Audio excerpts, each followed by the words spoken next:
اب تک تو آپ سب نے واٹس ایپ کی طرف سے ایک نیا نوٹیفیکیشن ریسیو کر ہی لیا ہوگا جس کے مطابق واٹس ایپ جو ہے اپنے پرائیویسی پالیسی اگریمنٹ اپڈیٹ کرنے جا رہا ہے، اور ہم سب کو اس پالیسی اگریمنٹ سے اگری کرنا ہے۔ اگر نہیں کیا تو اکاؤنٹ یوز نہیں کر پائیں گے، اور 8 فروری سے پہلے سب کو اچھے بچے بن کر یہ سارے ٹرمز اینڈ کنڈیشنز کو اگری کرنا ہے۔ اس کا مطلب کیا ہے؟ بہت سارے لوگوں کی ذہن میں بہت سارے سوالات ہیں، اور آن لائن سوشل میڈیا پر تو اتنی ساری ڈبیٹ ہے کہ بہت سارے لوگ یہ کہہ رہے ہیں کہ اب واٹس ایپ کو استعمال کرنا ہی ختم کر دینا چاہیے اور دوسری ایپس کی طرف چلے جانے چاہیے، ٹیلی گرام، سگنل اور بہت سارے، جس کی وجہ میں آپ کو تھوڑی دیر میں بتاتا ہوں۔ لیکن سب سے پہلے یہ جاننا ضروری ہے کہ یہ اگریمنٹ اپڈیٹ ہے کیا، اور اس سے آپ کے اور میرے اکاؤنٹ پہ کیا فرق پڑے گا۔ بیسکلی ہم سب کو پتا ہے کہ واٹس ایپ کو فیس بک کمپنی جو ہے اون کرتی ہے۔ کچھ سالوں پہلے انہوں نے تقریباً 19 ارب ڈالر دے کر اس نئی ایپ کو خریدا تھا۔ اب اتنا پیسہ فیس بک نے خرچ کیا ہے تو اس کا کچھ اچھا استعمال بھی کریں گے۔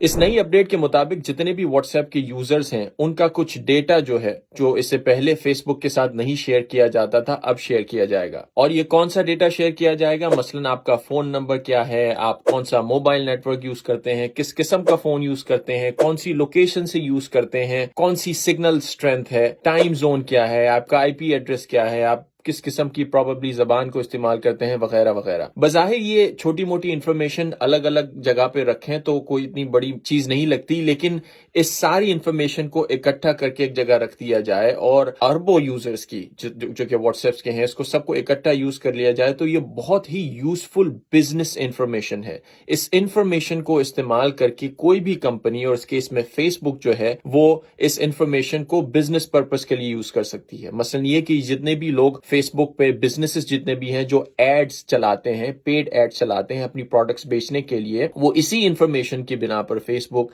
یا کوئی دوسری کمپنی جو ہے یہ بہت اچھے طریقے سے جج کر سکتی ہے، بہت اچھے طریقے سے اپنی آڈینس کو ٹارگٹ کر سکتی ہے۔ اگر کوئی یہ چاہے کہ مجھے صرف ایک خاص شہر میں اپنی ایڈ چلانی ہے، یا مجھے ایک خاص ایج گروپ کے لوگوں تک ایڈ چلانی ہے، یا مجھے ایک خاص ٹائم زون میں اپنی ایڈ چلانی ہے، تو اسی انفارمیشن سے، آپ کی میری ہماری انفارمیشن کو استعمال کرتے ہوئے کمپنیز جو ہیں اپنے پروڈکٹس کی ایڈورٹیزمنٹ کرتی ہیں یوزرز تک۔ ہو سکتا ہے واٹس ایپ پہ بھی ایک اس قسم کی ایڈورٹیزمنٹ ہو۔ کچھ ممالک میں تو واٹس ایپ نے اپنی پیمنٹ سروس بھی شروع کر دی ہے کہ واٹس ایپ کے ذریعے آپ مختلف چیزوں کی پیمنٹ کر سکتے ہیں، جس کا مطلب یہ ہے کہ اب وہ جو آپ کی پیمنٹ انفارمیشن ہے اس کو بھی فیس بک کے ساتھ شیئر کیا جا سکتا ہے پروبیبلی، اور جو بھی انفارمیشن آپ کی ہے وہ بہت یوزفل ثابت ہو سکتی ہے بزنسز کے لیے۔ نا بہت سارے لوگوں کا یہ خیال ہے کہ یہ ہم لوگوں کی پرائیویسی پہ ایک اٹیک ہے، اور لوگوں کی جو پرائیویٹ انفارمیشن اب تک سمجھی جاتی تھی، یہ ساری چیزیں وہ کمپنیز کے ساتھ شیئر کی جا رہی ہیں۔ میری نظر میں یہ کوئی بہت بڑا سرپرائز ہے نہیں، کیونکہ اس سے پہلے بہت ساری ایپس اور انٹرنیٹ جتنی بھی ہم فری سروسز یوز کر رہے ہیں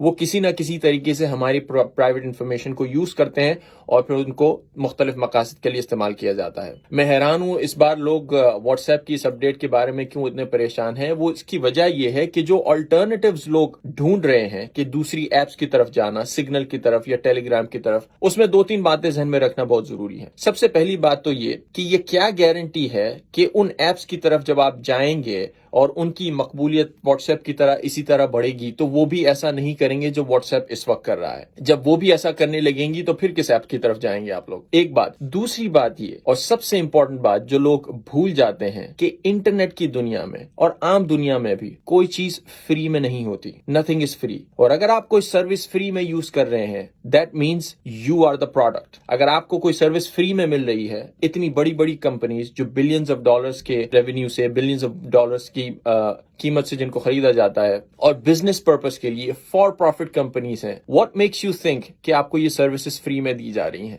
حقیقت یہی ہے کہ جتنی بھی سروسز آپ فری میں یوز کر رہے ہیں اس کو کسی نہ کسی طریقے سے آپ پے کر رہے ہیں۔ اگر پیسوں سے نہیں تو اپنی پرائیویٹ انفارمیشن کے ذریعے آپ یہ پے کر رہے ہیں۔ آپ نے یہ بارگیننگ آلریڈی ان کے ساتھ کر لی ہے کہ آپ ہمیں فری میں سروسز دیجئے، ہمیں کنوینئنس دیجئے، ہمیں وہ سہولتیں دیجئے جو اس سے پہلے ہمیں نہیں مل رہی تھیں، اور اس کے بدلے میں ہم آپ کو اپنی پرائیویسی دے دیں گے۔ یہ چاہتے ہوئے نہ چاہتے ہوئے بھی لوگوں نے اس نئے دور میں، اس نئے ڈیجیٹل ایج میں یہ اگریمنٹ کر لیا ہے۔ انفارچونیٹلی لوگ اب اتنا آگے آ چکے ہیں کہ there is hardly any going back. میں یہ بات اس لیے نہیں کہہ رہا ہوں کہ یہ بات اچھی ہے یا بری ہے، یا کسی مورل پرسپیکٹو سے یہ بات نہیں کہہ رہا ہوں، لیکن یہ بات میں اس لیے کہہ رہا ہوں کہ یہی حقیقت ہے۔ اور جتنے بھی لوگ اس بات سے پریشان ہیں کہ ان کی پرائیویٹ انفارمیشن یا پرائیویسی جو ہے کمپرومائز کی جا رہی ہے، تو انہیں اپنے آپ سے ایک سوال پوچھنا ہے کہ ان کے لیے سب سے زیادہ ضروری کیا چیز ہے۔ ان کی پرائیویٹ انفارمیشن یا کنوینئنس، بیکاز یہ دونوں چیزیں ایک ساتھ نہیں مل سکتی، اسپیشلی اس ڈیجیٹل ایج میں جب آپ کو ہر چیز فری میں مہیا کی جاتی ہے۔ ایسی سروسز جو اس سے پہلے موجود نہیں تھی، آپ فری میں کالز کرتے ہیں، فری میں ٹیکسٹ میسیجز کرتے ہیں، آلموسٹ سب کچھ فری میں ہے، بظاہر فری میں ہے، لیکن آپ کسی دوسرے طریقے سے ان کو پے کر رہے ہیں اپنی انفارمیشن کے ذریعے۔ And like I said before, اور کسی نے بڑی اچھی بات کی ہے کہ if the service is free then you are the product. That's it, see you next time.